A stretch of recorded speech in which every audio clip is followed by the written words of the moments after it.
Let's talk quickly about a time period that a lot of people have forgotten. Decades ago, children in rural areas could not have access to a quality education because the Department of Education did not exist. The Department of Education was created to solve a problem. Decades ago, families, children, adults, elders were eating food that had chemicals in it, such as including formaldehyde, which is used, as we know, to preserve dead bodies. And the chemicals were killing people. This was prior to the FDA, which is the Food and Drug Administration, and other entities that are meant to maintain quality control. At that time period, you could not have a lawsuit against a company for feeding your children formaldehyde because there was no legality, there was no precedence for it. And in fact, you as the mother or father would be blamed for not knowing better. There was nothing in the label that said that it had the chemical in it because the FDA did not exist and it wasn't mandated. The FDA was created to solve a problem. Yet decades ago, during the Great Depression, you may have heard of the thing known as the Dust Bowl. In that time period, we did not have a federal organization such as the USDA monitoring things and making sure that our food supply was secure. Millions of people in the United States were going hungry. We all know that iconic image of the mother with her two children who were clearly starved and in state of a famine, as there was no method of making sure that the food supply was secure by supporting our farmers' agriculture industry. The USDA was created to solve a problem. Decades ago, people were dying and becoming paralyzed if they survived from polio outbreaks, from tuberculosis outbreaks. Decades ago, we did not have the CDC, which monitors infectious disease and makes sure that we are prepared to handle them and contain them before they're widespread. COVID was the first time that we had a widespread outbreak, and we saw exactly how vital the CDC was at tracking the disease, pointing out where it was coming from, and continuing actively to do research every day on how to prevent it. God forbid that we should have another one. But we had a tuberculosis outbreak in the early 1970s, and my grandfather on my maternal side was a victim of that outbreak. These types of things don't occur any longer because we have the CDC.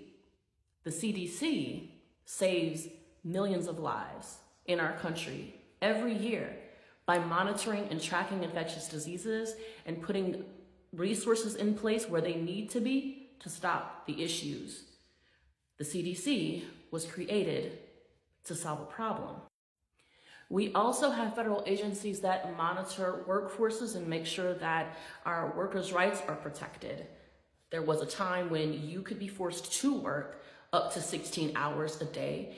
Your children could be forced to work up to 16 hours a day. You didn't have to be given a lunch break or a water break. You didn't have to get any type of break because at that time there was no such thing as workers' rights.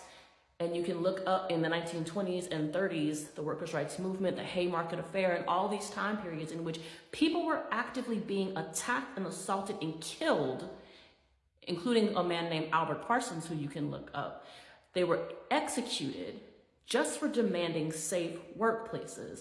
We now have federal agencies and federal workers in place to solve that problem. If you've been watching up to this point, you already recognize what I'm getting at. The federal workforce is a vital component of our nation's systems and our lifestyles and our comfort. This also includes the FAA, which monitors the airways. And as we saw, as soon as they fired some of the FAA workers, we immediately started to have domestic air crashes that we haven't had in years. The previous one that happened was in 2009. We haven't had any since then. As a matter of fact, before 2009, there was a long gap in time before we had another domestic airline crash. These federal workforce people are very vitally important to the lifestyles that we lead. And a lot of people forget that because they've been doing such a great job that we don't have people regularly dying from polio. We don't have lapses in our food supply. All of these things that these people are doing, our children have access to education, even in the rural areas. We have access to hospitals that match our census records with our population to make sure that we have access to what we need. And so many people have forgotten how vital these federal workers are. And so some of you are still supporting them being cut because you don't understand their role. And perhaps this video helps you understand it a little bit better. The airline crashes was just the canary in the cave, signaling the danger that lurks if we continue to allow them to slash federal jobs and to move funding over to what they want the money to go to. Because trust me, believe, they are not going to save you a penny. They're going to cut taxes for the billionaires. They're going to mildly give you a little dollar or two here for you if you make less than $1 million a year. But that budget came through, and you and I are not getting those tax breaks. But the wealthy are. But we are losing services. In fact, it is estimated that your property taxes are going to go up by 20% if the Department of Education is not properly funded, because the schools still have to be paid for. So without the Department of Education, are you prepared to increase your property taxes by 20%? So I encourage you to join everyone who's going to the town halls, call your Congress people, leave voicemails if you call after hours. Make sure they know that every last one of them who voted to cut these federal jobs, and including those ones where veterans lost their jobs, many veterans have lost their job. There are so many veterans that are working in the federal workforce because they were in the military already working to support our country. So it makes sense that they would convert over to being a federal employee to continue their commitment to our nation. They've just lost their jobs, and some of you are excited about it.